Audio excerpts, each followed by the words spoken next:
very, very fascinated with the Bob Lazar Area 51 or S1 story.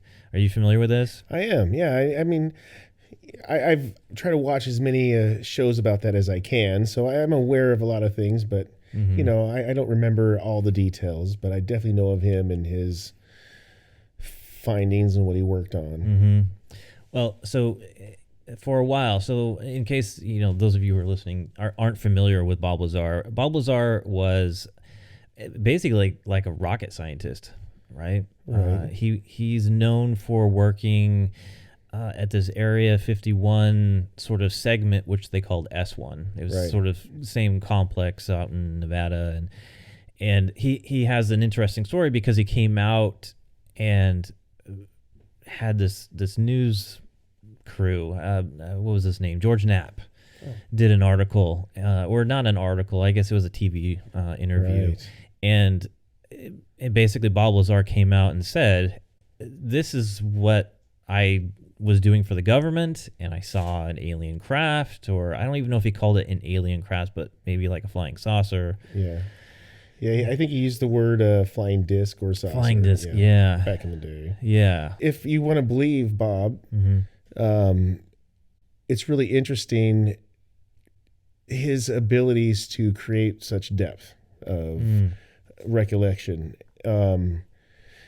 But to me also, that doesn't mean that he's telling the truth, because there's some amazing fiction writers out there that could sit there and retell the story. And so that, like I said before, when I saw Bob, he intrigued me. He was bizarre to me, and I wanted him to, honestly, when I see any of these, I want them to convince me that there's some alien life out there. There's something going on. I do, because it would be interesting than the regular norm. But it's hard for me.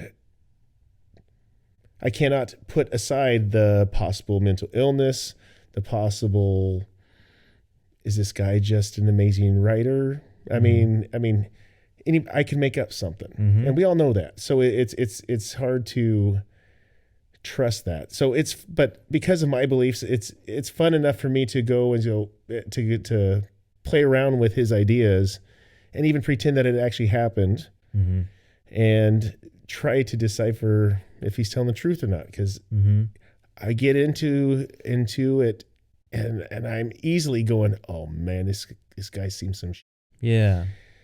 Well, and then I hear about his lifestyle. I'm like, man, this guy's kind of a weird dude. Yeah. Well, again, so the original ones, it was kind of like, oh, it's, he's in the silhouette and he's this awkward, nerdy looking guy. And then today, fast forward, you have a Joe Rogan interview. He seems pretty plausible, but he talks about some of the details of his experience. And because he did this in the late 80s, and now we're 2000, I shouldn't say late, but 2020-ish, we have developed technologies and understand things a lot more. And I thought it was fascinating when he talked about the plausibility of his story. And he was talking about what would it be like to have taken a nuclear reactor back in time and introduced it to people before we knew what an atom was, before we knew what radiation was. And he talked about how if they just grabbed the device and started taking it apart, the people would die who were taking it apart. And then when the people came in to see that those people were dead, they would also die, because there's a lot that they just didn't understand. And so his perspective on the technology that he was introduced to, he was very curious about, but didn't want to do something that results in evidently what happened to the guy that he replaced. He had some sort of accident. For another thing that I think that added to his credibility was, because why he came out, and it was in fear of something bad happening to him, and so that to me was, there's no glory that he was looking for. So that's all to me. That's, like I said in the beginning, is a lot of people try to look for a way to live their, try to make some money off of things, and so I take that as a factor, and and because of that, that factor is, is that what is that what he is doing or not? And so it makes you think that that isn't what he's doing, but and to also play. So if I have to with Bob Lazar, I didn't really want to have to say it 100%, but how I lean towards, I believe, Bob Lazar. And there is a lot of things that make me question, like I believe him, and I still do. But a couple things make me take a couple steps back. Like his lifestyle was odd, it seems weird, and some of the stories of it being alien. So, is it aliens craft? So because did he mention that he's seen an alien? No. Right? No. Okay. So. Because I don't remember him saying that, so I just wanted to ask you in case you touched on that. And I feel to help somebody accept it if they're on the edge of wanting to believe Bob, but I just can't believe aliens. To me, our government can be, I won't say is, can be so shady at times. Oh, yeah. Now, and could easily have told him, listen, this is not our technologies. This is the aliens' technologies, and just claim it is something else just so. And he could be in the unknown. Well, he said that he couldn't ask questions. Oh, right? You know what? Yes, that's right. Okay, I remember that. Yeah. And it was his job to research and figure stuff out. He wasn't allowed to ask for other information. Now, there were times where he had an opportunity to gather a little bit other information. Like he described that he wanted to figure out, because his job was to figure out the propulsion system, right? Okay. And so the technologies that go into that. And so they said, so they took him out to one of the saucers or discs, whatever he described it as, and actually was able to get inside and see how things were sort of connected but not connected together, because he said there weren't no wires, no edges. Right. And so he talked about getting in there and being able to see a little bit more, but he couldn't ask questions of his superiors. He was the one who was supposed to figure stuff out. He wasn't allowed to ask more questions because he described it as everything was very compartmentalized. Like he just wasn't allowed to go outside of that because that's not his role. His role was, this is your role and you figure it out. You stay in this box and you're not allowed out of it. And I don't get how he left and under what circumstances that he had left, but I know it's such a bummer because I knew I've heard all that before, but I just don't remember. Yeah. But you're talking about his credibility and his personal life and different things. But what I thought was interesting, which actually lended to credibility, which is he hasn't taken any money for this experience. Yeah. Right. He hasn't taken any money. He said that there was a documentary. He took some money from that and gave it to a local science program at the high school. Deal. Right. And he talked about, his entrepreneurial sort of side of him, which you would think with something as big as this, an entrepreneurial type person would have grabbed a hold of this and become very, very wealthy because of it. But he hasn't. He's taken his entrepreneurial stuff he's got his own business that deals with like chemicals, and I can't remember what the name of the store is, but it's all sciencey stuff, right? He's an engineer. He's done, what is it? The fireworks stuff. He had made fireworks for years and years and years, continues to make fireworks and sell them, do fireworks shows. And then there's the prostitution. As we say, and then there's the hookers. And of course, he got in trouble for that. But you would think with an entrepreneurial kind of guy that this would be the easy way. Entrepreneurs it's really hard. They want to make money and they want to do something that's big, that's recognized. That's this would be the avenue, right? Yeah.